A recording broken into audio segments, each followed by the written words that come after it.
Good morning बच्चों। पिछले class में हमने डाइजेस्टिव सिस्टम के बारे में सब कुछ पढ़ लिया। सलाइवरी ग्लैंड के बारे में पढ़ा, पैंक्रियाज, लीवर।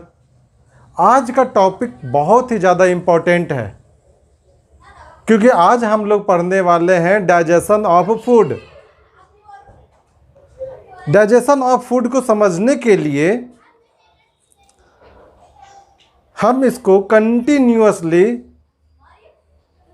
एक एक स्टेप को क्लियर करेंगे, तो आप इसको ध्यान से पढ़ोगे। सबसे पहले आज जो हम डिस्कस करने जा रहे हैं वो है डाइजेशन ऑफ फूड। जैसा कि हमने आपको बता रखा है, डाइजेशन ऑफ फूड जो है, इसमें हम डिफरेंट टाइप्स ऑफ न्यूट्रिएंट लेते हैं, जैसे carbohydrates, protein, fat, vitamins, minerals, roughage and of course water. इनका डाइजेशन ही डाइजेशन ऑफ फूड कहलाता है। तो डाइजेशन ऑफ फूड सबसे पहले स्टार्ट होता है माउथ कैविटी में। माउथ कैविटी, यहाँ पर हमने आपको पहले भी बता रखा है कि 2 टाइप्स ऑफ डाइजेशन होता है। 2 types of digestion occurs in mouth cavity. First is physical digestion, physical digestion of food.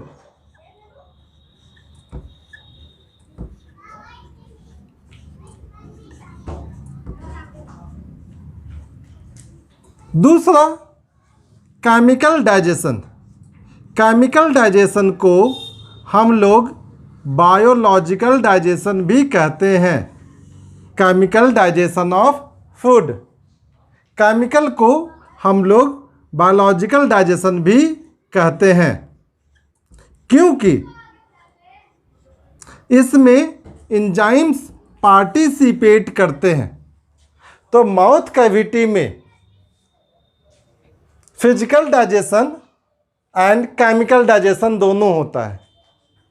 जैसा कि मैंने आपको बताया था, माउथ कैविटी में टीथ होते हैं,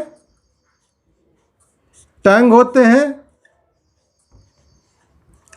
और सलाइवरी ग्लैंड होता है।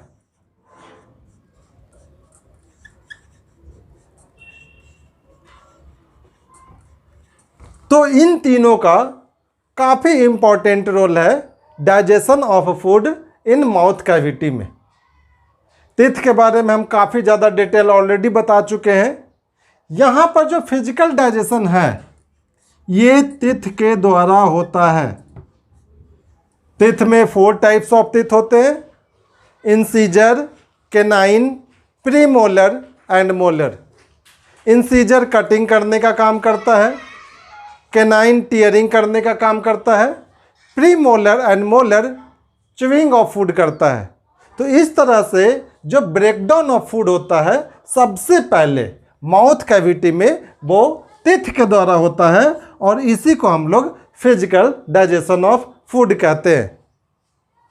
Physical digestion of food complete होने के बाद बच्चों याद रखना, जब भी हम लोग भोजन करते हैं तो ये नहीं कि उसको फटाफट हम जितना ज़्यादा आप उसको चबा सकते हो उतना ज़्यादा फिजिकल डाइजेशन होता है, और जितना ज़्यादा फिजिकल डाइजेशन होगा उतना ज़्यादा बायोलॉजिकल डाइजेशन होने के चांस होते हैं, और कम फूड में हम ज़्यादा एनर्जी ऑब्टेन कर सकते हैं। तो सिर्फ खाने पे ध्यान मत दो, बल्कि खाने के साथ साथ भोजन को चबाने पे भी ध्यान देना चाहिए। जितना ज़्यादा चबाओगे आपकी सेहत के लिए उतना अच्छा है। तो ये है physical digestion of food by teeth. दूसरा जो है chemical digestion of food, biological digestion. यहाँ पे जो सलाइवरी ग्लैंड है, सलाइवरी ग्लैंड रिलीज, मैंने आपको बता दिया था पिछले क्लास में कि ये 3 टाइप्स के सलाइवरी ग्लैंड होते हैं: पैरोटिड ग्लैंड, सब मैक्सिलरी ग्लैंड एंड सब लिंगुअल ग्लैंड। ये जो ग्लैंड है ये रिलीज करते हैं सलाइवा, सलाइवा रिलीज करते हैं।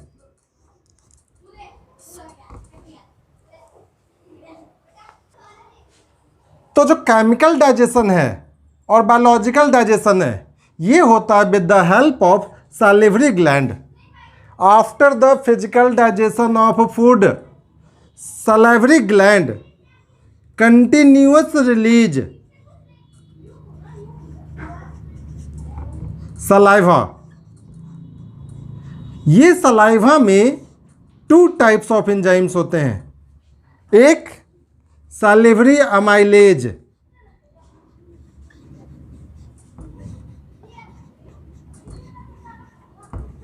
सैलिवरी अमाइलेज, इसको हम लोग टाइलिन के नाम से भी जानते हैं। जबकि दूसरा जो एंजाइम है उसका नाम है लाइसोजाइम। सलाइवा का जो पीएच वैल्यू होता है डाइजेशन ऑफ फूड में 6.8, और ये डाइजेशन ऑफ कार्बोहाइड्रेट्स करता है। यहाँ पर जो सलाइवरी ग्लैंड है इससे रिलीज होने वाला सलाइवा, यानी कि सलाइवा में 2 टाइप्स ऑफ एंजाइम हो गए, सलाइवरी अमाइलेज या टाइलिन और दूसरा लाइसोजाइम। यहाँ पर ये जो एंजाइम्स हैं ये डाइजेशन ऑफ कार्बोहाइड्रेट्स करते हैं, डाइजेशन ऑफ कार्बोहाइड्रेट्स। यहाँ पर जितने भी कार्बोहाइड्रेट्स हम लोग इनटेक करते हैं उसका 30% पार्ट डाइजेशन होता है माउथ कैविटी में। 30% of the carbohydrates digest in mouth cavity with the help of salivary amylase enzyme. अब कार्बोहाइड्रेट्स में मैंने आपको बता रखा है कि ये 3 टाइप्स के होते हैं, monosaccharide, disaccharide and polysaccharide. Naturally polysaccharides are available in the environment as a food, whereas disaccharides and monosaccharides are not much available। तो हम लोग जो डाइजेशन ऑफ फूड करते हैं मेनली पॉलीसैकेराइड्स का डाइजेशन ऑफ फूड होगा। तो यहाँ पर जो भी कार्बोहाइड्रेट्स के टाइप होते हैं मैंने आपको पहले भी बता रखा है टाइप्स ऑफ कार्बोहाइड्रेट्स। एक तो हो गया मोनोसैकेराइड्स,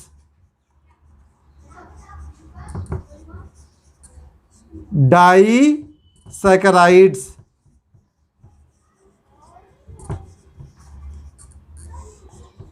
पॉलीसैकेराइड्स।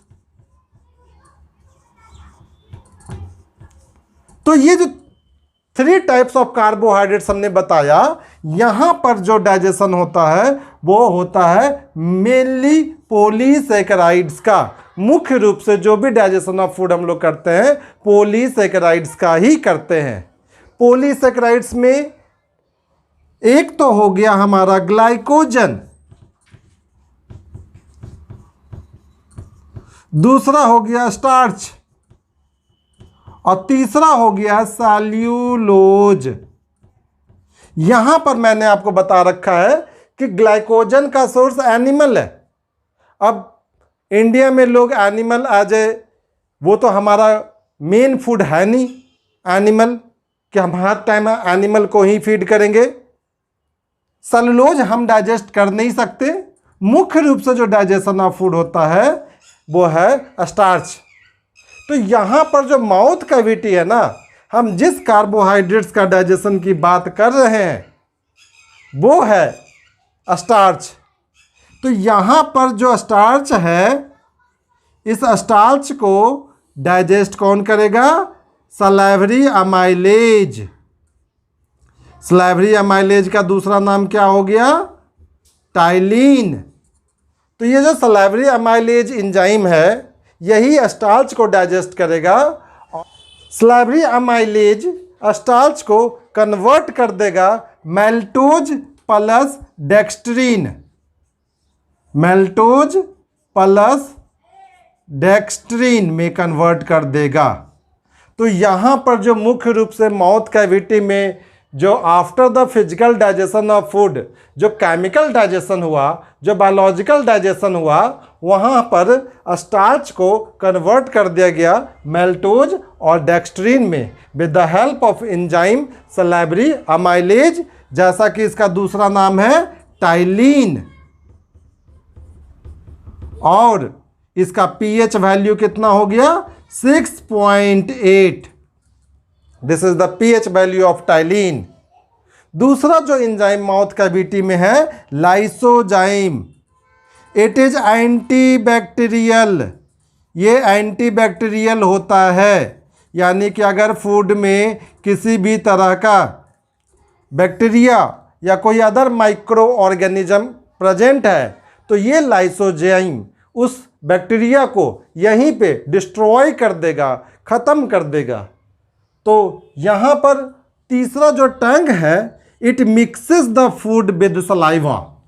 टंग का मेन काम है it mixes the food with saliva. Tongue mixes the food with saliva. ये फूड को सलाइवा के साथ मिक्स करेगा। जितना ज़्यादा सलाइवा फूड के साथ मिक्स होगा उतना ज़्यादा डाइजेशन होगा। जैसा कि मैंने बता दिया है यहाँ पे माउथ कैविटी में कितना परसेंट कार्बोहाइड्रेट डाइजेस्ट होते हैं, ओनली 30%। अब ये जो डाइजेशन इन माउथ कैविटी हुआ, मैंने भोजन लिया, उसको खूब ज़्यादा कटिंग किया, टीयरिंग किया, च्यूइंग किया, उस टंग जो है उसको मिक्स किया सलाइवा के साथ। सलाइवा ने भी अपना काम किया, सलाइवा डाइजेस्ट द फूड। जैसे जैसे सलाइवा फूड को डाइजेस्ट करता है ये स्टार्च किस में कन्वर्ट होगा, मैल्टोज में। और जैसे जैसे ये मैल्टोज में कन्वर्ट होता है you will find that the food becomes sweetness. ये आपको स्वीट लगने लग जाता है, ये आपको मिठास माउथ कैविटी में ही देने लग जाते हैं। तो इसीलिए हम लोग जो स्वीटनेस फील करते हैं फूड आइटम्स में वो due to the breakdown of starch in maltose. अच्छा, मैल्टोज क्या है? Maltose is a disaccharide. फिर मैल्टोज का बाद में डाइजेशन करेंगे, लेकिन अब यहाँ पर माउथ कैविटी में और किसी चीज़ का डाइजेशन नहीं होगा।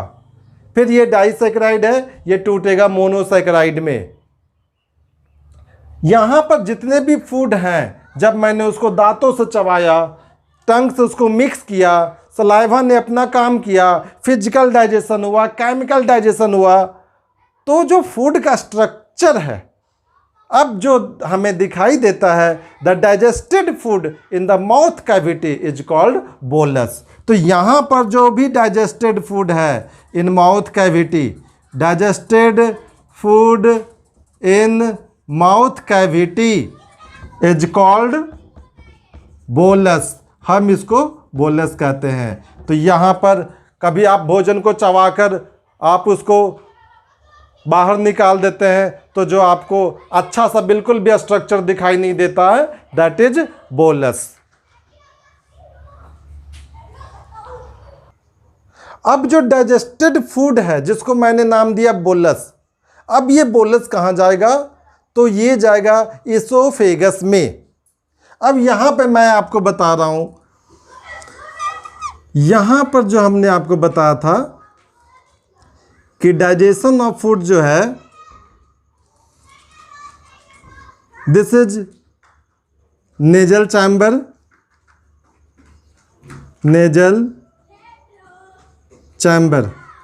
तो after the digestion of food in mouth cavity, ये माउथ कैविटी है। अभी यहां पर फूड का डाइजेशन हुआ, ये बींड पाइप है, this is wind pipe. Wind pipe के अपर में एपिग्लॉटिस लगा हुआ है, दिस इज एपिग्लॉटिस। जब भी हम भोजन को इनगल्फ करेंगे यानी सॉलो करेंगे। जब भी हम भोजन को निगलते हैं ना उसको सलोइंग कहते हैं या डीग्लूटिशन कहते हैं उसको, जब हम लोग भोजन को निगलते हैं। विंड पाइप के पोस्टीरियर साइड में होता है food pipe, this is food pipe. और फूड पाइप का जो एंटीरियर पार्ट है यानी दिस इज ईसोफेगस। अब यहाँ पे ध्यान देने वाली बात यह है कि जब माउथ कैविटी से फूड आता है ये कहाँ चला जाता है? फूड पाइप में। और जब नेजल चैम्बर से एयर आता है तो ये कहाँ जाएगा? विंड पाइप में। एयर जो नेजल चैम्बर से आ रहा है वो जाना है विंड पाइप में, जबकि जो फूड हम लोग ले रहे हैं यानी कि दिस इज फूड, ये कहाँ जाएगा? फूड पाइप में। तो एक कॉमन पॉइंट है दोनों का, the junction of air passage and the food passage, उस जंक्शन को हम लोग कहते हैं pharynx. This junction is called pharynx. तो यहाँ पर जब भी हम लोग भोजन को चबाते हैं digestion of food in mouth cavity में होगा। तो digestion of food in mouth cavity में होने के बाद ये भोजन जब हम लोग स्लो करेंगे, डिग्लूटिशन करेंगे, उसको निगल जाएंगे तो ये कहाँ चला जाएगा? ईसोफेगस में जाएगा। तो ईसोफेगस में किसी भी तरह का डाइजेस्टिव एंजाइम पार्टिसिपेट नहीं करता है, लेकिन जो salivary amylase digestion of food in mouth cavity में हो रहा था, they continue digest the food, they continuously digest the starch in oesophagus, but there is no any other enzyme release in oesophagus. यहाँ पे जो ईसोफेगस में food पास करता है तो यहाँ पर जो मूवमेंट होता है उस मूवमेंट को हम लोग कहते हैं पेरिस्टलेटिक मूवमेंट। मैंने पिछले क्लास में बताया है peristaltic is the contraction and relaxation movement. ये इस तरह का कॉन्ट्रैक्शन एंड रिलैक्सेशन मूवमेंट है जिससे फूड डाउनवर्ड डायरेक्शन में जाता है और ये कहाँ पहुँच जाएगा? स्टमक में पहुँच जाएगा। तो दिस इज ईसोफेगस।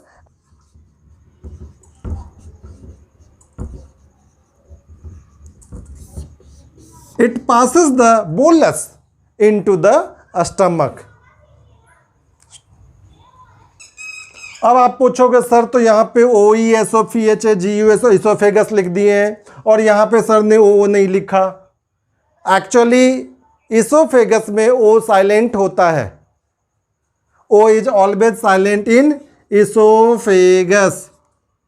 तो आपको कहीं कहीं पे ईसोफेगस का जब स्पेलिंग देखोगे ना बुक्स में तो डिफरेंट बुक कोई ओ को लिखता है, कोई ओ को नहीं भी लिखता है। चूंकि ओ साइलेंट होता है इसलिए हम लोग इसको डायरेक्ट ईसोफेगस पढ़ते हैं।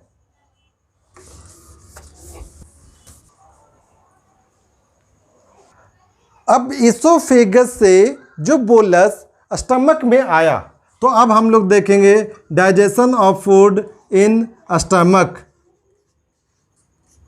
Digestion of food in stomach. जब हम स्टमक को देखते हैं ना तो वैसे तो ये जे शेप स्ट्रक्चर हमें दिखाई देता है और स्टमक में डाइजेशन ऑफ फूड जो है ये एसिडिक मीडियम में होता है। तो स्टमक जे शेप्ड होते हैं और ये एसिडिक मीडियम में यहाँ पर डाइजेशन ऑफ फूड होता है। यहाँ पे जो भी डाइजेशन ऑफ फूड होता है ना under the influence of hormone, एक हार्मोन है जिसका नाम है गैस्ट्रीन। ये गैस्ट्रीन हार्मोन स्टमक के अंदर मौजूद different types of cells which release enzyme उनको एक्टिव करता है। तो गैस्ट्रीन एक हार्मोन है जो स्टमक के अंदर मौजूद सेल को एक्टिव करता है for the secretion of enzyme. तो gastrin stimulate the stomach cell to secrete digestive juice.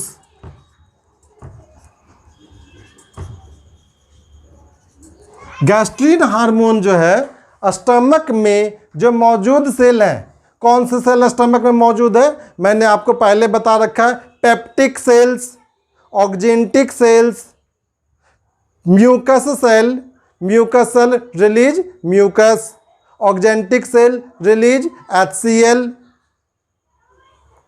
Peptic cell release pepsinogen. तो जो भी सेल है जो स्टमक में मौजूद हैं, जब तक ये गैस्ट्रीन हार्मोन रिलीज नहीं होगा, ये सेल एंजाइम रिलीज नहीं करेंगे। तो gastrin hormone stimulate the stomach cell to secrete digestive juice. तो यहाँ पे जो मौजूद होते हैं पेप्टिक सेल, ये क्या रिलीज कर देगा, पेप्सिनोजेन। पेप्सिनोजेन रिलीज हो गया। म्यूकस सेल क्या रिलीज कर देगा, म्यूकस, ये रिलीज हो गया म्यूकस।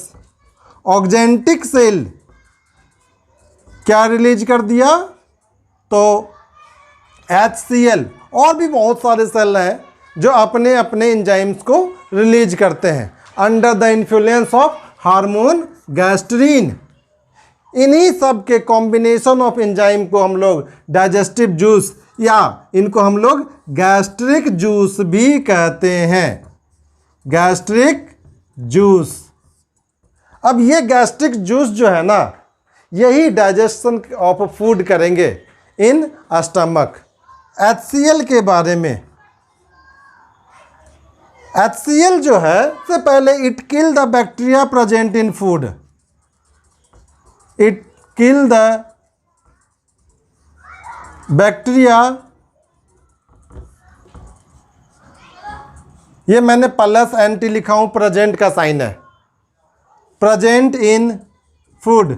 यानी कि जैसे ही फूड स्टमक में पहुंचेगा, अगर फूड के साथ यानी कि बोलस के साथ जो भी बैक्टीरिया या अदर माइक्रो ऑर्गेनिज्म अगर है, तो उनका डेथ हो जाएगा by the action of HCl। दूसरा, it makes the food acidic in nature, it makes the food acidic. भोजन को एसिडिक बना दिया, कौन बना दिया, HCl। तीसरा जो इसका मेजर फंक्शन है, it activate inactive enzymes, it activate inactive enzymes. जो भी इनएक्टिव एंजाइम्स है, जैसे पेप्सिनोजेन इनएक्टिव एंजाइम है, ये तो कहता मैं डाइजेशन नहीं करता, क्यों, ये इनएक्टिव फॉर्म में है, तो इसको एक्टिव कौन करेगा, HCl। HCl इसको एक्टिव करेगा तो ये डाइजेशन ऑफ फूड करता है। तो HCl एक्टिवेट इनएक्टिव एंजाइम्स। तो यहां पर HCl ने तो अपना काम कर दिया। जब बोलस स्टमक में पहुंचा तो HCl इसको ये काम कर दिया। लेकिन एक बात है यहाँ पर कि भाई स्टमक तो खुद प्रोटीन का बना हुआ है, HCl प्रोटीन को भी तो नुकसान पहुंचा सकता है, लेकिन ऐसा नहीं होगा। क्यों नहीं होगा, ड्यू टू म्यूकस। दूसरा जो हम लोग देख रहे हैं ना, वो है म्यूकस। म्यूकस जो है, it protect the stomach wall, it protect the stomach wall by the action of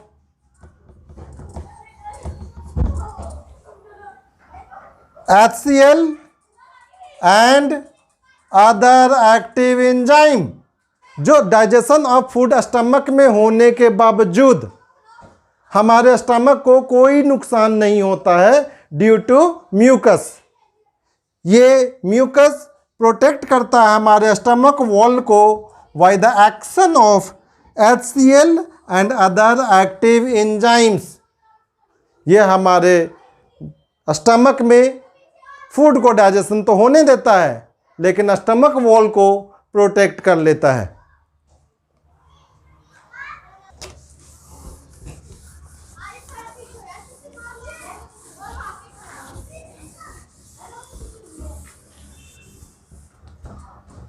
तीसरा जो एंजाइम है जिसका नाम है पेप्सिनोजेन।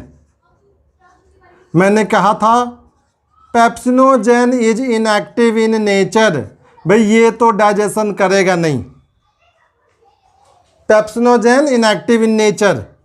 HCl आएगा और इस पेप्सिनोजेन को एक्टिव कर देगा, ये बन जाएगा पेप्सिन। पेप्सिन एक्टिव नेचर का है और जैसे ही पेप्सिनोजेन पेप्सिन बनता है, एक्टिव फॉर्म में आ जाता है, यही पेप्सिन डाइजेशन ऑफ प्रोटीन करता है। ये प्रोटीन को डाइजेस्ट करेगा। Pepsin pepsin digest the protein and break the protein into peptones plus proteoses में ब्रेक कर देता है। अब यहाँ पे ये पेप्सिनोजेन जब तक इनएक्टिव फॉर्म में, भाई कोई दिक्कत नहीं है, लेकिन अगर ये एक्टिव हो गया तो ये तो प्रोटीन को डाइजेस्ट करता है और हमारा स्टमक खुद प्रोटीन का बना हुआ है, तब तो हमारा स्टमक भी साथ साथ डाइजेस्ट हो जाएगा। लेकिन ऐसा बिल्कुल नहीं हुआ बिकॉज ऑफ म्यूकस। म्यूकस ने हमारे स्टमक वॉल को पेप्सिन के एक्शन से भी बचाया और HCl के एक्शन से भी बचा लिया। तो यहाँ पर एक और भी है, prorennin release in a stomach. ये छोटे बच्चों में ये वाला एंजाइम ज़्यादा रिलीज होता है, लेकिन जैसे जैसे एज इंक्रीज होता है ना, धीरे धीरे प्रोरेनिन का क्वांटिटी इन स्टमक एज के साथ डिक्रीज होता है। ये प्रोरेनिन भी कहता है कि भाई मैं तो डाइजेशन नहीं करूँगा, यानी कि साफ साफ ये इनएक्टिव फॉर्म में है। This is inactive in form. अब ये प्रोरेनिन जो है HCl आएगा और इसको एक्टिव बना देगा। ये रेनिन बन गया और ये एक्टिव हो गया। जब ये प्रोरेनिन इनएक्टिव फॉर्म में था, लेकिन HCl ने इसको क्या कर दिया, एक्टिव। तो यही रेनिन मिल्क प्रोटीन, मिल्क में एक प्रोटीन होता है जिसका नाम है कैसीन। ये मिल्क प्रोटीन को डाइजेस्ट करता है। ये रेनिन, रेनिन क्या करता है, जैसे हम दूध पीते हैं या छोटे बच्चे दूध पीते हैं ना, तो ये रेनिन जो एक्टिव हो चुका है, मिल्क प्रोटीन को मिल्क में मौजूद कैल्शियम के साथ मिलकर इसको कन्वर्ट कर देता है कैल्शियम पारा, जिसको हम लोग कहते हैं कर्ड ऑफ मिल्क। यानी छोटा बच्चा जैसे दूध पीता है ना, स्टमक के जाने के बाद with the help of enzyme milk convert in calcium पारा, जिसको हम लोग कर्ड ऑफ मिल्क कहते हैं। डॉक्टर हमें ऑलवेज सजेस्ट करते हैं कि अगर आप दूध को डाइजेस्ट नहीं कर सकते हो तो आप कर्ड लीजिए। कर्ड भी उतना ही हमारे लिए न्यूट्रिशनल वैल्यू है जितना कि मिल्क है। अगर हम कंपेयर करें ना मिल्क और कर्ड में, तो even curd is more beneficial to us. तो इसीलिए, या छोटे बच्चे जब कभी वॉमिटिंग कर देते हैं तो हम देखते हैं कि वो मिल्क के जगह पे हल्का सॉलिड फॉर्म में होता है, जो कि कर्डलिंग ऑफ मिल्क होता है, दैट इज कैल्शियम पारा।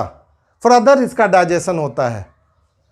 स्टमक में जो फूड है ना, ये सारा डाइजेशन कहाँ हो रहा है, डाइजेशन स्टमक में हो रहा है। स्टमक में फूड जो है 5 to 6 आवर्स ठहरता है for the digestion of food.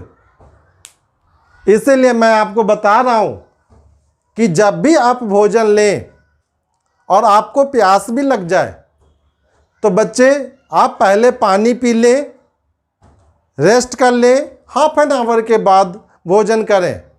क्योंकि भोजन करने के बाद तुरंत आप अगर वाटर कंज्यूम करते हैं तो ये जो स्टमक में फूड 5 to 6 आवर्स तक होता है, तो यहाँ पर क्यों होता है फूड? ताकि pepsinogen, prorennin and other active enzymes जो डाइजेशन कर रहा है फूड का, वो कॉन्सेंट्रेटेड फॉर्म में होता है। लेकिन जैसे हम कंज्यूम कर लेते हैं वाटर को, ये डाइल्यूट फॉर्म में हो जाता है। तो जो डाइजेशन ऑफ फूड स्टमक में होना चाहिए वो प्रॉपर डाइजेशन ऑफ फूड नहीं हो पाता। यानी कि हमें उस फूड को जितना ज़्यादा डाइजेस्ट कर सकते थे वो प्रॉपर डाइजेशन नहीं हुआ। तो जब भी आप भोजन लेते हो तो हम ये तो नहीं कह सकते कि आप 5 घंटे पानी मत पियो, लेकिन at least 2 to 3 hours avoid drinking water. लेकिन अगर आपको पानी की ज़रूरत पड़ जाए तो आप थोड़ा सा पानी तो ले सकते हो, लेकिन ऐसा नहीं कि आप कंटिन्यूअस 1 गिलास या 2 गिलास खाने के तुरंत बाद पानी नहीं पीना चाहिए, ताकि हमारे बॉडी में, स्टमक में डाइजेशन ऑफ फूड अच्छी तरह से हो जाए। कुछ बुक्स में ये भी लिखा हुआ है कि डाइजेशन ऑफ फूड जो स्टमक में हुआ तो यहाँ पे very small amount of amylase and lipase भी रिलीज होता है, लेकिन उतना निग्लेजिबल होता है कि हम इसको यहाँ पे नहीं पढ़ते। Very small amount. यहाँ पे मुख्य रूप से जो भी डाइजेशन होता है ना, दैट इज प्रोटीन। प्रोटीन का ही डाइजेशन हुआ। जैसे माउथ कैविटी में mainly digestion of carbohydrates occurs, वैसे ही in stomach digestion of protein occurs. Mainly protein digestion होता है स्टमक में। एक और बात है, कुछ लोग कंटिन्यूअस हंगर कंडीशन में रहता है। छोटे बच्चे स्कूल पढ़ने आते हैं और लंच बॉक्स नहीं लेके आते हैं, लेकिन जब दूसरे बच्चे लंच बॉक्स करते हैं ना, जब वो उससे फूड लेते हैं तो ऑटोमेटिकली जब हमें स्मेल जाता है तो बच्चों के बॉडी के अंदर जो हमारा माउथ कैविटी में सलाइवा, स्टमक में डाइजेस्टिव जूस रिलीज हो जाता है, क्योंकि all are regulated by the brain.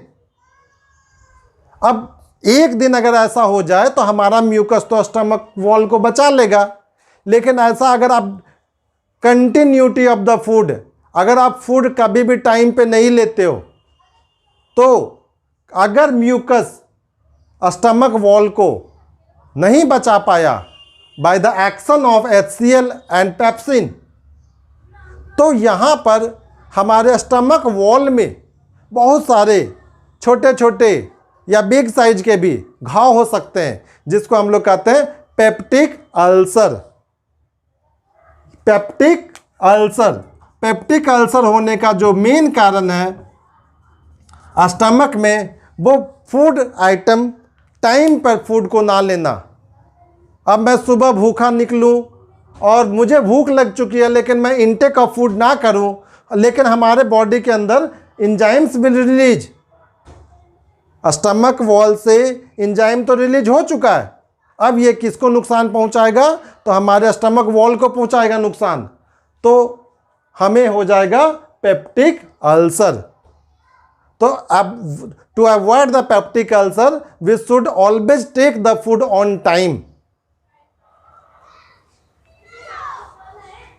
यहाँ पे जो HCl है, यानी कि माउथ कैविटी में फूड का डाइजेशन हुआ, स्टमक में जब डाइजेशन ऑफ फूड हुआ तो HCl ने उस फूड को क्या किया था? एसिडिक बना दिया था। HCl का जो pH होता है वो होता है 1.8। The pH value of HCl is 1.8, इसीलिए, और ये एसिडिक नेचर का है। तो जैसे ही स्टमक में फूड आएगा, फूड एसिडिक हो जाएगा, क्योंकि अगर ये फूड एसिडिक नहीं होगा ना तो ये पेप्सिनोजन काम ही नहीं करेगा। Pepsinogen always work in acidic medium. सवाल पूछा जाता है कि स्टमक में डाइजेशन ऑफ प्रोटीन किस मीडियम में होता है? तो एसिडिक मीडियम में। या अगर मैं आपसे ये पूछ दूं कि अगर स्टमक में एसिडिक मीडियम नहीं है तो क्या डाइजेशन ऑफ प्रोटीन होगा? बिल्कुल नहीं होगा। क्यों? पेप्सिनोजेन को एक्टिव कौन करेगा? विदाउट HCl पेप्सिनोजेन एक्टिव नहीं होगा। पेप्सिनोजेन तो तब एक्टिव होगा जब मीडियम एसिडिक होगा और तभी जाके प्रोटीन का डाइजेशन होगा। तो ये सवाल है जो कभी कभी पूछे जाते हैं। अब हम लोग देखेंगे digestion of food in small intestine.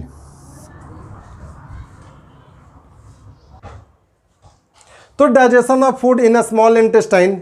अच्छा, एक और बात, जब digestion of food in stomach हुआ तो वहां पर हम लोग digested food in stomach is called chyme, यानी कि स्टमक में जो भी डाइजेस्टेड फूड हुआ, स्टमक में डाइजेशन हुआ था अभी फूड का, तो digested food in stomach is called chyme.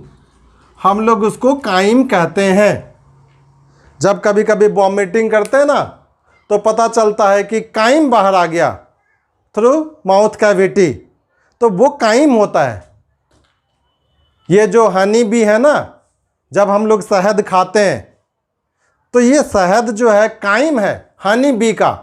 यानी हनी बी जब पॉलन ग्रेन्स को इनटेक करती है तो उसका डाइजेशन होता है पॉलन ग्रेन्स का इन स्टमक, और जब वो उसको वॉमिटिंग करता है that is chyme of the honey bee, उसको हम लोग हनी कहते हैं, शहद कहते हैं, which is very nutritious for human beings. Digestion of food in small intestine.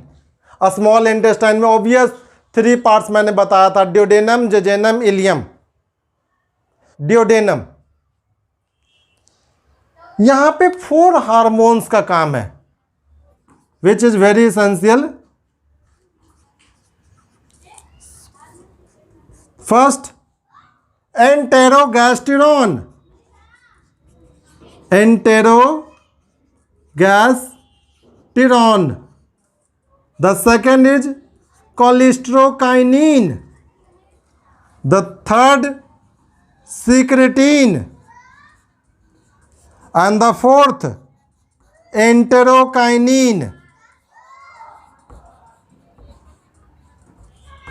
ये 4 हार्मोन्स हैं, एंटेरोगैस्टेरोन, कोलेस्ट्रोकाइनिन, सिक्रेटिन, एंटेरोकाइनिन। एंटेरोगैस्टेरोन जो है ना, जैसे ही digestion of food in stomach complete होता है, फूड वहां से बाहर आएगा आफ्टर 5 to 6 आवर्स। तो सबसे पहले enterogastrone hormone it stop the secretion of gastric juice in stomach. ये गैस्ट्रिक जूस का सिक्रेशन को स्टॉप करता है। जैसे क्लास खत्म होने के बाद आप लोग फैन को स्विच ऑफ कर देते हो, लाइट को स्विच ऑफ कर देते हो, वैसे ही enterogastrone it stop the secretion of gastric juice in stomach. The second is cholecystokinin. अब यहां पर क्या है ना कि स्मॉल इंटेस्टाइन का जो सबसे इंटीरियर पार्ट है वो है ड्यूडेनम, और ड्यूडेनम में एंजाइम्स आते हैं from the liver and from the pancreas. तो यहां पर जो CCK है cholecystokinin it stimulate the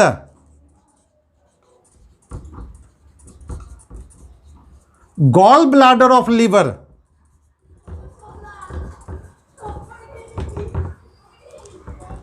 two release bile juice.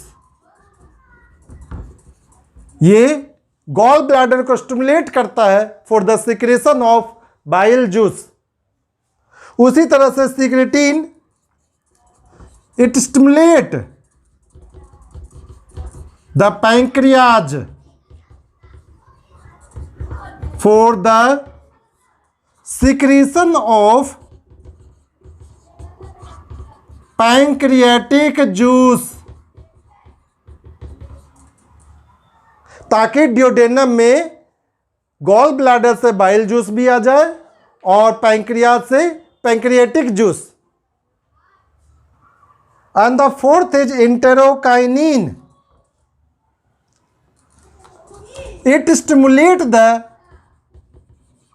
intestinal gland for the secretion of intestinal juice. Intestinal juice को हम लोग सक्कस एंटेरिकस भी कहते हैं। आपके एनसीईआरटी बुक में मेंशन होगा इंटेस्टाइनल जूस जो है ना, दैट इज सक्कस एंटेरिकस, उसको हम लोग सक्कस एंटेरिकस भी कहते हैं। तो यहाँ पे 4 हार्मोन्स है। Enterogastrone, it stop the secretion of gastric juice in the stomach.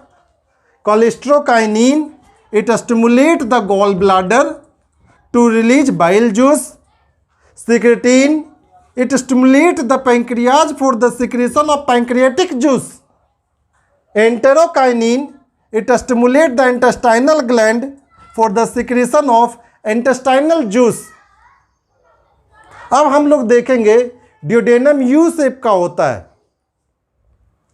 तो यहां पर जो है किस तरह से digestion of chyme in duodenum.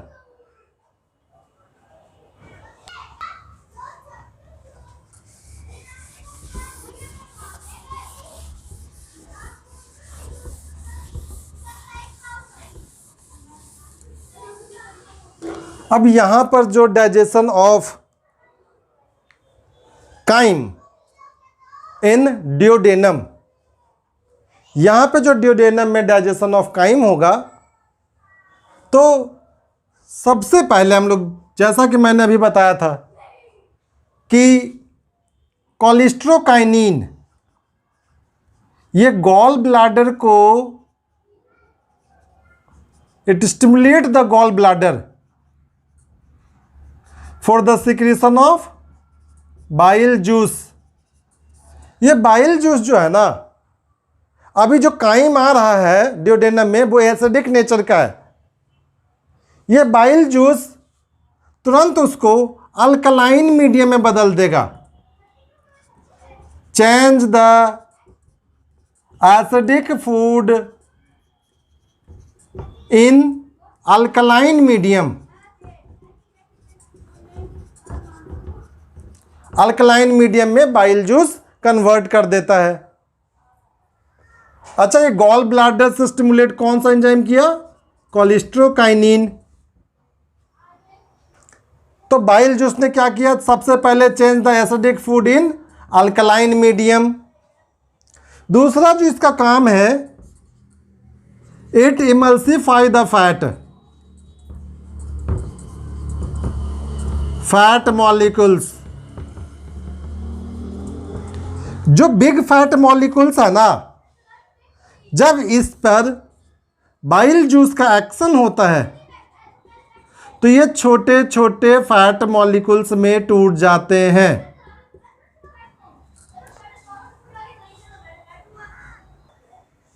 तो ये जो बिग फैट मॉलिक्यूल्स हैं, बिग फैट मॉलिक्यूल्स, तो बाइल जूस इसको इमल्सिफिकेशन, इस प्रोसेस को हम लोग कहते हैं इमल्सिफिकेशन। ये छोटे छोटे फैट मॉलिक्यूल्स में टूट जाते हैं, जिसको कहते हैं हम लोग माइसिली। तो ये काम है बाइल जूस का। बाइल जूस का एक और काम है, इट एक्टिवेट लिपेज एंजाइम। ये लिपेज एंजाइम वैसे तो एक्टिव ही होता है, लेकिन इसको ये एक्टिवेट भी करता है बाइल जूस, ताकि लिपेज तेजी से, जो अभी माइसिलीज में कन्वर्ट हुए हैं बिग फैट मॉलिक्यूल्स, उनका प्रॉपर डाइजेशन हो सके। आप एक बकेट वाटर ले लो, उसमें आप अलग अलग जगह पे फैट मॉलिक्यूल्स यानी कि लिपिड को पुट कर दो, देखोगे वो यूनाइट होकर बिग फैट मॉलिक्यूल्स बन जाता है। अगर आप उसको हाथ से थोड़ा सा मूवमेंट दे दोगे फैट मॉलिक्यूल्स को, they unite to form big fat molecules.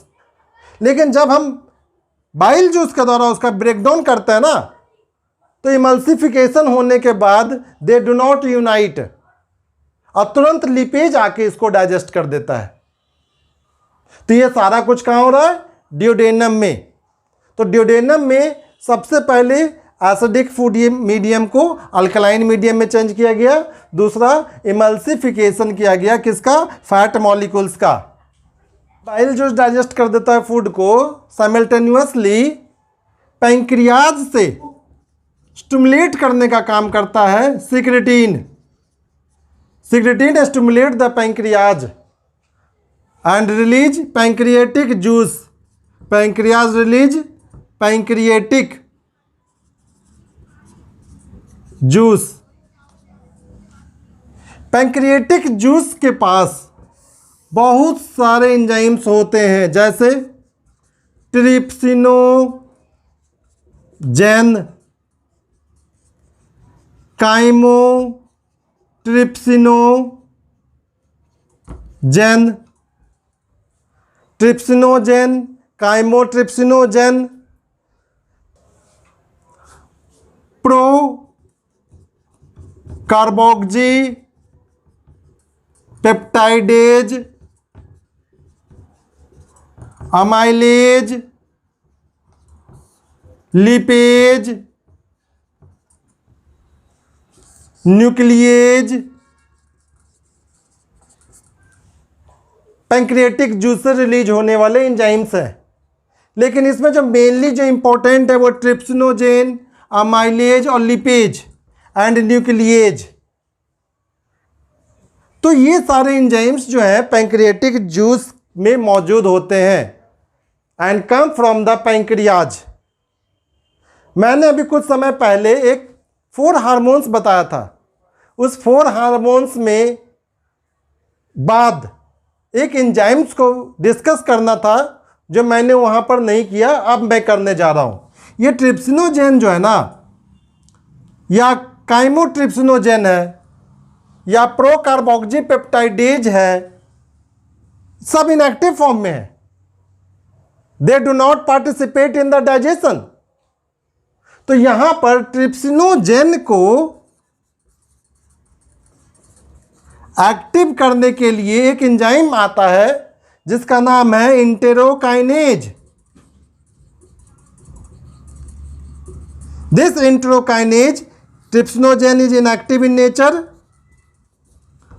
Enterokinase trypsinogen को ट्रिप्सिन में कन्वर्ट कर देता है और ये ट्रिप्सिन एक्टिव होता है। बाद में यह ट्रिप्सिन अदर जो इनएक्टिव एंजाइम्स है उसको एक्टिव करने में मदद करता है। तो trypsinogen is inactive in nature and enterokinase makes it active. जैसे ये ट्रिप्सिन एक्टिव होता है, ड्यूडेनम में प्रेजेंट, अब स्टमक में प्रोटीन का डाइजेशन हुआ था तो वो पेप्टोन्स एंड प्रोटियोज में टूट गया। फिर भी हम मान के चलते हैं कि कुछ ना कुछ अमाउंट ऑफ प्रोटीन अगर रह गया है तो उस सब को एक साथ लिख देते हैं, जैसे प्रोटीन प्लस पेप्टोन्स प्लस प्रोटियोजेज, इन सब को ट्रिप्सिन पॉलीपेप्टाइड में कन्वर्ट कर देता है। इन सब को ट्रिप्सिन पॉलीपेप्टाइड में कन्वर्ट कर देता है। तो इस तरह से जो भी प्रोटीन हम लोगों ने इन किया था, जो हमने सराउंडिंग फूड आइटम से लिया था, तो ये प्रोटीन पेप्टोन्स प्रोटियोज को ट्रिप्सिन पॉलीपेप्टाइड में कन्वर्ट करता है। एक बात और, ये ट्रिप्सिन हमेशा याद रखना, ये अल्कलाइन मीडियम में काम करेगा। ये अल्कलाइन मीडियम में काम करता है। कई बार इससे सवाल पूछे जा चुके हैं कि the digestion of food in alkaline medium, या प्रोटीन का डाइजेशन अल्कलाइन मीडियम में कौन एंजाइम करता है? तो ट्रिप्सिनोजेन यानी कि ट्रिप्सिन। और एसिडिक मीडियम में पेप्सिनोजेन यानी कि पेप्सिन। उसी तरह से जो स्टार्च मॉलिक्यूल्स हैं, वैसे तो स्टार्च कन्वर्ट हो चुका है मेल्टोज और डेक्स्ट्रिन में, लेकिन मैंने बताया था वहाँ पे 30% स्टार्च ही कन्वर्ट हुए, तो बाकी का क्या जो 70% है। तो अब मान के चलते कि जितने भी स्टार्च मॉलिक्यूल्स हैं यहाँ पर अमाइलेज सबको डाइजेस्ट कर देता है, किसमें? मेल्टोज में। वो सबको मेल्टोज में कन्वर्ट कर देता है। उसी तरह से जितने भी फैट मॉलिक्यूल्स हैं उन सबको lipase fatty acid plus glycerol में ब्रेक कर देता है। ठीक उसी तरह से अगर डीएनए आरएनए है यानी कि न्यूक्लिक एसिड, उसी तरह से न्यूक्लिक एसिड को डाइजेस्ट करने के लिए एंजाइम होता है न्यूक्लिएज। ये न्यूक्लिएज न्यूक्लिक एसिड को ब्रेक कर देता है, break the nucleic acid into nitrogen base and sugar, जिससे कि न्यूक्लिक एसिड बना होता है। तो यहाँ पे ड्यूडेनम में हमने देखा कि जो from the bile juice and pancreatic juice, जबकि बहुत सारे इंटेस्टाइनल ग्लैंड्स भी होते हैं जो डाइजेशन ऑफ फूड करते हैं इन स्मॉल इंटेस्टाइन। जब ये ब्रेक हो जाते हैं मेल्टोज में, शुगर में, फैटी एसिड्स में, जो भी इंटेस्टाइनल जूस हैं वो भी अब डाइजेशन ऑफ फूड करेंगे। जैसे अब तक मैंने देखा कि जितने भी स्टार्च थे, स्टार्च किस में टूट गए? स्टार्च जब पॉलीसेकेराइड, और पॉलीसेकेराइड टूट गया किस में? मेल्टोज में, यानी कि डाइसेकेराइड्स में। एंड तो मैंने यहाँ पे डाइसेकेराइड का नाम लिख दिया, जबकि डाइसेकेराइड में कुछ और भी डाइसेकेराइड होते हैं जो हमने डिफरेंट सोर्स ऑफ फूड से ले लिया होगा, उनका भी नाम लिख देते हैं, जैसे मेल्टोज, सुक्रोज, लैक्टोज।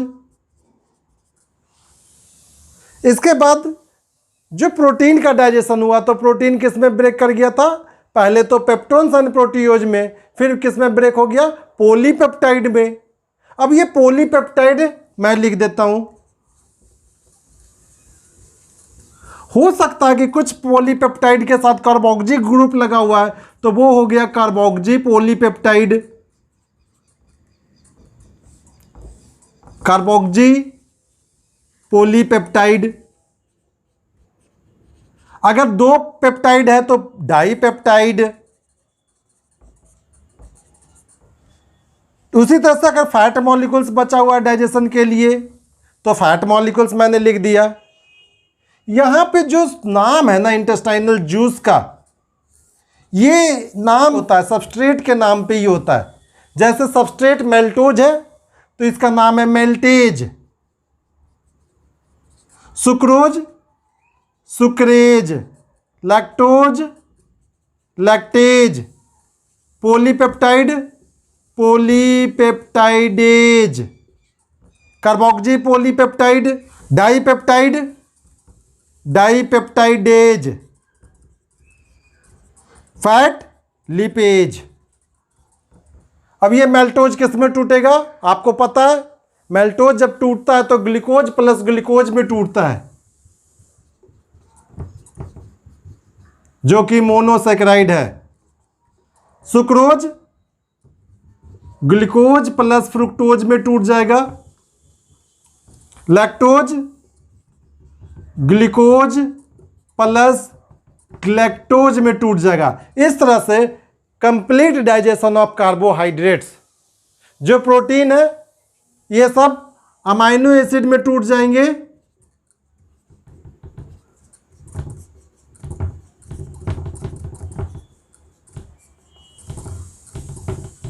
और फैटी एसिड में टूट जाएगा।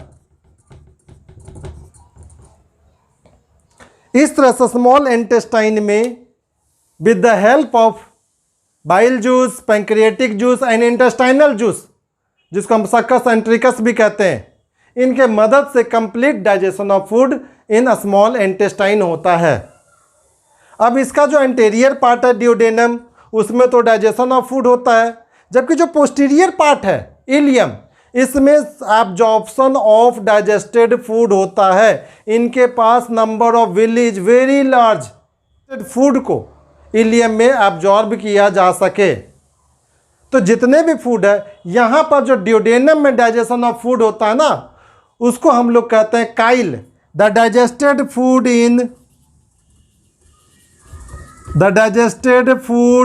इन ड्यूडेनम इज कॉल्ड काइल। हम उसे काइल कहते हैं। और यहाँ पे डाइजेशन के साथ साथ इलियम में एब्जॉर्प्शन का काम चालू हो जाता है। यानी जो भी डाइजेस्टेड फूड है, यानी glucose, fructose, galactose, amino acid, fatty acid, इनका एब्जॉर्प्शन होता है। इसके बाद जो अनडाइजेस्टेड फूड है ये पास हो जाते हैं लार्ज इंटेस्टाइन में। यहाँ पे जो डाइजेशन ऑफ फूड हुआ, अगर हम उसको कंप्लीट एक ओवरव्यू दें तो हमें पता चलता है कि माउथ कैविटी में जो डाइजेशन ऑफ फूड हुआ सलाइवा के द्वारा हुआ, सलाइवरी अमाइलेज के द्वारा हुआ, जो किसने रिलीज किया था, सलाइवरी ग्लैंड ने। उसका पीएच था 6.8। इसोफेगस चूंकि कोई इंजाइम रिलीज नहीं किया, there is no pH value mention here. जबकि स्टमक में मैंने आपको बताया था कि गैस्ट्रिक जूस जो है उसका जो पीएच होता है ना 1.8 टू 3.2 के आसपास होता है। ड्यूडेनम में दो चीज ग्लैंड का सिक्रीशन हुआ था, एक तो लीवर और पैंक्रियाज। बाइल जूस चूंकि ये दोनों इकट्ठे थे, एक ही जगह थे, तो करीब करीब इनका पीएच ऑलमोस्ट सेम होता है, 7.1 टू 8.2, और पैंक्रियाज का 7.1 टू 8.3। जबकि अगर इलियम में चले जाएं जहां पर इंटेस्टाइनल जूस ने फूड का डाइजेशन किया था, तो यहां पे इसका पीएच वैल्यू 7.6 के आसपास होता है। तो जो डाइजेशन ऑफ फूड होता है यहां पर हम देखेंगे कि माउथ कैविटी में पीएच स्केल कुछ और था 6.8, जबकि स्टमक में सबसे ज़्यादा हाईली एसिडिक फूड, जबकि स्टमक के बाद ड्यूडेनम और इलियम में ये फूड अल्कलाइन नेचर का हो जाता है, जो मैंने यहाँ पे पीएच के द्वारा आपको बताया है। और ये जो डाइजेस्टेड फूड है ये तो एब्जॉर्ब हो जाएगा, जो एंजाइम के द्वारा डाइजेस्ट हुआ है सब स्मॉल इंटेस्टाइन के द्वारा एब्जॉर्ब हो जाएगा। लेकिन जो अनडाइजेस्टेड फूड है वो कहाँ चला गया, लार्ज इंटेस्टाइन में। यहाँ इलियम में जो एब्जॉर्प्शन ऑफ फूड होता है ये होता है, बहुत सारे विली लाइक स्ट्रक्चर पाए जाते हैं इलियम में जो एब्जॉर्प्शन ऑफ डाइजेस्टेड फूड को करते हैं। यहाँ पर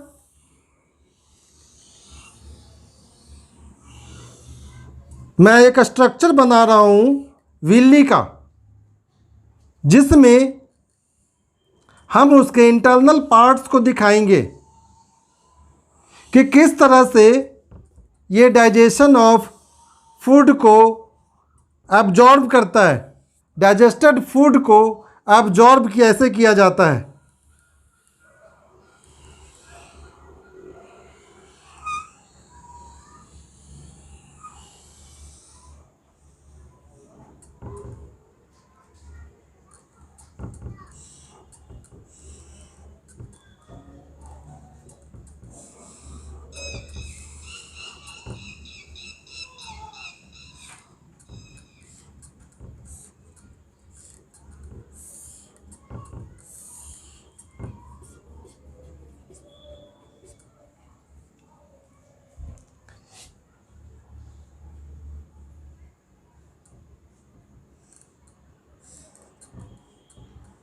यहाँ पे जो विली लाइक स्ट्रक्चर हमें दिखाई देते हैं, इसे मुख्य रूप से दो तरह के कैपिलरी होते हैं। एक ब्लड कैपिलरी और दूसरा लिम्फ कैपिलरी।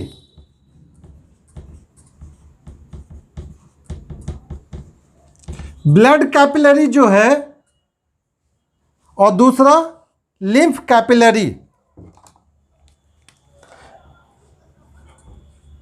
ब्लड कैपिलरी में ब्लड मौजूद होंगे, ये तेजी से फ्लो करते रहते हैं और डाइजेस्टेड फूड को एब्जॉर्ब करते हैं। ये मुख्य रूप से ग्लूकोज और अमाइनो एसिड्स होते हैं, जबकि फैटी एसिड को एब्जॉर्ब करने का काम लिम्फ कैपिलरी करता है। तो इस तरह से विली के अंदर बहुत सारे ब्लड कैपिलरी और लिम्फ कैपिलरी पाए जाते हैं। ये blood capillary absorb the glucose and amino acid. It means blood capillary mainly carbohydrates and protein को एब्जॉर्ब कर लेते हैं और लिम्फ कैपिलरी फैट एसिड्स को एब्जॉर्ब करते हैं।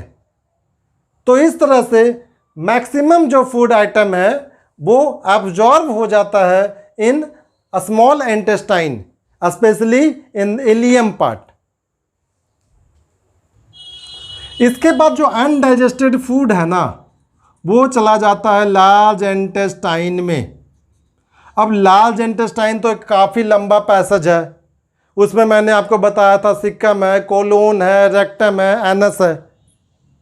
जब लार्ज इंटेस्टाइन से अनडाइजेस्टेड फूड पास होता है तो यहाँ पर वाटर और मिनरल्स का एब्जॉर्प्शन होता है। Water and minerals absorb in large intestine continuous. ऐसा नहीं है, ज़्यादातर वाटर एंड मिनरल्स एब्जॉर्ब हो जाते हैं स्मॉल इंटेस्टाइन में, लेकिन लार्ज इंटेस्टाइन में भी वाटर एंड मिनरल्स एब्जॉर्ब होते हैं। After that the undigested food passes into colon, ascending colon, transverse colon, descending colon, then rectum।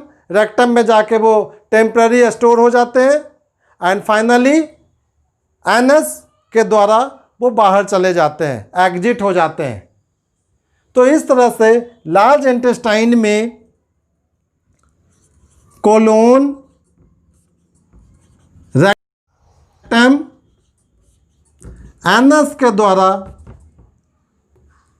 जो भी अनडाइजेस्टेड फूड है उनको हम लोग फीकल मैटर कहते हैं, ये एग्जिट हो जाते हैं, बाहर चले जाते हैं। इस तरह से डाइजेशन ऑफ फूड, ये जो टॉपिक था इसमें हमने पढ़ा digestion of food in human beings. एक लेक्चर हमारा और लगेगा जो इसका लास्ट लेक्चर है, that is disorders of digestive system.